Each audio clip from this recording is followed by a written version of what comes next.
రేవంత్ అన్న ఏం మాట్లాడిండో ఒక వీడియో వినిపిస్తా, ఈ వీడియో చూడుర్రి, ఆ తర్వాత మనం మాట్లాడుకుందాం. ఏం చెప్పిండో వినుర్రి. అధ్యక్ష, బరాబర్ అన్నందుకే తొక్కుకుంటే నెత్తి మీద కాలు పెట్టి తొక్కి ఇక్కడికి వచ్చిన అధ్యక్ష. అల్లా తప్పగా రాలే, అడుక్కొని రాలే, కాలు పట్టుకొని రాలే, నెత్తి మీద కాలు పెట్టి తొక్కి ఇక్కడికి వచ్చిన అధ్యక్ష. బరాబర్ మళ్ళా చూసుకుందాం. 29లో తొక్కకపోతే చూడండి, 29 మొత్తం కలిసి రాండి, మొత్తం కట్ట కట్టుకొని రాండి. 29లో కూడా తొక్కకపోతే చూడు. ఇదేనా సవాల్? ఇదేనా సవాల్? రాసి పెట్టుకోండి, ఇదేనా సవాల్? రాసి పెట్టుకోండి. ఎట్లా గెలుస్తారో నేను చెప్తా. విన్నారు కదా, రేవంత్ అన్న తొక్కుకుంటూ వస్తా, నెత్తి మీద కాలు పెట్టి తొక్కుతా, 2028లో మళ్ళా తొక్కుతా, మీరు ఎట్లా గెలుస్తారో చూస్తా అని చెప్పి రేవంత్ అన్న చెప్తున్నాడు.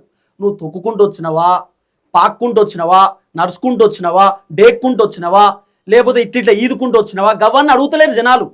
ప్రతిపక్షం వాళ్ళు కూడా అడుగుతున్నటువంటి ప్రశ్న ఏంది, కాంగ్రెస్ పార్టీ అధికారంలోకి వచ్చిన తర్వాత ఇప్పటిదాకా ఏం చేసిరు?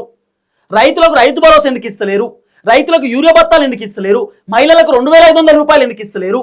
మహిళలకు గ్యాస్ సిలిండర్లు ఎందుకు ఇస్తలేరు? 200 యూనిట్ల కరెంట్ ఎందుకు ఇస్తలేరు? లేకపోతే తెలంగాణ రాష్ట్రంలో మీరు చేసినటువంటి అభివృద్ధి ఏంది? స్కూల్ కట్టిరా, కాలేజ్ కట్టిరా, రోడ్ వేయించిరా, లేకపోతే మన గవర్నమెంట్ ఆఫీసులు కట్టించిరా, 3 లక్షల కోట్ల రూపాయలు అప్పు తెచ్చి పెట్టిరు, ఇప్పటిదాకా జరిగింది ఏందని చెప్పి తెలంగాణ ప్రజలు అడుగుతూ ఉంటే, ఓవైపు బీఆర్ఎస్ ప్రతిపక్ష పార్టీ అధికార పార్టీని అసలు మీరు తెలంగాణలో ఏం చేసిరో చెప్పురి నాయన అని చెప్పి అడుగుతూ ఉంటే, రేవంత్ అన్న సమాధానం చెప్పుడు పక్కన పెట్టి తొక్కుకుంటూ వస్తా, పాక్కుంటూ వస్తా, ఈదుకుంటూ వస్తా. ఎవడు అడుగుతుండు మిమ్మల్ని?